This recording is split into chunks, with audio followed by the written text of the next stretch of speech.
Bonjour. Je voudrais partager avec vous quelque chose de glorieux, de magnifique que le Seigneur Jésus a fait pour moi. Il m'a sauvé de la seringue. Je me suis piqué pendant 3 ans au Subutex et j'ai essayé une dizaine de fois d'arrêter et j'ai jamais réussi à arrêter. J'ai essayé une dizaine de fois, j'ai jamais réussi et je perdais espoir.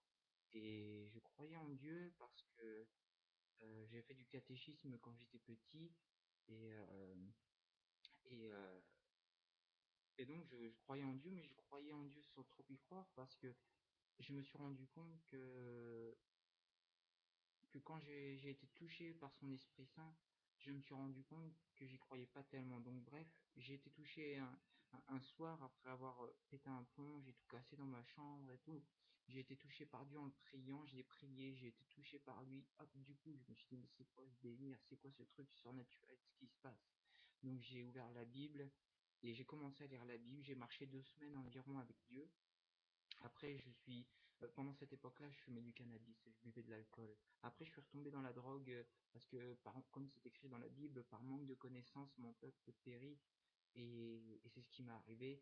Et j'allais pas à l'église, je connaissais pas d'église à part l'église catholique. Et franchement, l'église catholique, moi je suis pas catholique, j'étais catholique, mais je suis protestant, évangélique et charismatique un peu. Et voilà quoi. Et je suis retombé dans la drogue et c'était pire qu'avant. J'ai touché aux drogues dures, j'ai commencé à me piquer au Subutex, à l'héroïne, à la cocaïne, à l'ecstasy, toutes sortes de drogues, speed, MDMA, un peu de tout quoi. Et je me disais en pensant à ces 2 semaines, un jour je retournerai vers Dieu, je persévérerai et il me récompensera.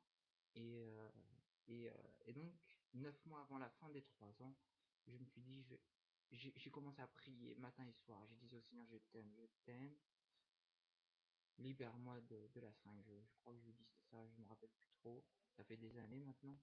Et j'ai, euh,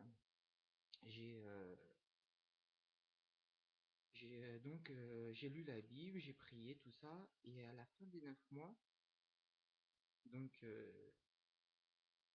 9 mois avant la fin 9 mois avant la fin des 3 ans. Donc j'ai commencé, comme je viens de dire, à prier vers la Bible, vers la fin des 9 mois, j'ai lu la Bible, tout ça. Et un jour, j'ai téléchargé des messages d'un pasteur, le pasteur Guy Ramachari. Vous pouvez voir son site, c'est l'église de Jésus-Christ, Père, Fils, Saint-Esprit. Il se tient au Québec, à Montréal. Et j'ai écouté un de ses messages, je crois que c'est l'Éternel vous a fait du bien ou le royaume de Dieu. Enfin bref, il prêchait et j'ai fait exactement tout ce qu'il disait. Il disait à un moment, je suis sûr que vous avez envie de servir le Seigneur, vous avez envie de l'aimer, tout ça. Alors dites-lui, dites-lui. Alors je mettais pause, je me mettais à genoux et je disais, Seigneur, j'ai envie de te servir, j'ai envie de t'aimer, tout ça. Après il disait autre chose, je mettais pause et je faisais ce qu'il me disait. Et puis, euh, et puis il y a un moment, j'écoutais la prédication, je me dis, mais je l'avais mis sur mon portable et je l'écoutais à travers mon portable. Je me dis, mais c'est bizarre, c'est comme si Dieu il me parlait à travers le portable. Et puis le pasteur, quelques minutes plus tard, environ 10 minutes après, il dit, les paroles que je vous dis, ce n'est pas moi qui vous les dis, c'est le Père qui les met dans ma bouche et moi je vous les redis. Et si vous avez compris ça, c'est que vous avez une révélation. Et là je me dis, waouh, j'ai eu une révélation. Et le soir même, et sachant que j'avais eu des moments d'incrédulité dans la journée, et le soir même j'étais dans mon lit allongé, j'ai dit, Seigneur Jésus, remplis-moi de ton amour. Seigneur Jésus, remplis-moi de ton Esprit Saint. Et à l'instant où j'ai fini de dire Saint, baptisé du Saint-Esprit, c'était glorieux. J'étais en communion avec le Père, avec le Fils, avec le Saint-Esprit. J'étais rempli de lui, quoi.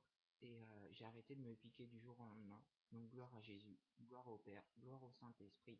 Persévérons dans la prière, persévérons dans la lecture de la parole, persévérons à prêcher l'évangile, mais comme il est écrit dans sa parole, si quelqu'un sert, que ce soit par la force que Dieu lui donne, ne faisons pas ça afin qu'en toute chose Dieu soit glorifié,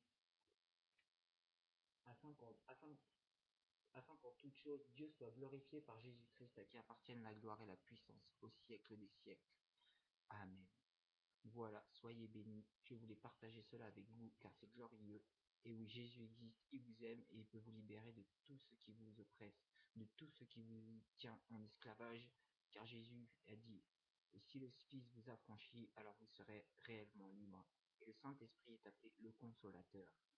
Gloire à Jésus, gloire au Père, gloire au Saint-Esprit.